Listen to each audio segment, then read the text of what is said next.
ایسے لوگوں کے لیے ہمیشہ رہنے کے باغ ہیں جن میں ان کے محلوں کے نیچے نہریں بہ رہی ہیں، ان کو وہاں سونے کے کنگن پہنائے جائیں گے اور وہ باریک دیبا اور اطلس کے سبز کپڑے پہنا کریں گے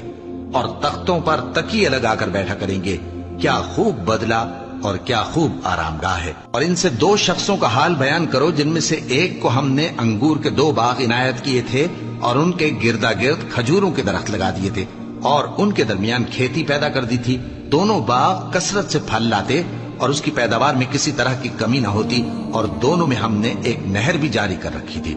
اور اس طرح اس شخص کو ان کی پیداوار ملتی رہتی تھی۔ تو ایک دن جبکہ وہ اپنے دوست سے باتیں کر رہا تھا، کہنے لگا کہ میں تم سے مال و دولت میں بھی زیادہ ہوں اور جتھے اور جماعت کے لحاظ سے بھی زیادہ عزت والا ہوں، اور ایسی شیخیوں سے اپنے حق میں ظلم کرتا ہوا اپنے باغ میں داخل ہوا۔ کہنے لگا کہ میں نہیں خیال کرتا کہ یہ باغ کبھی تباہ ہو، اور نہ خیال کرتا ہوں کہ قیامت برپا ہو، اور اگر میں اپنے پروردگار کی طرف لوٹایا بھی جاؤں تو وہاں ضرور اس سے اچھی جگہ پاؤں گا۔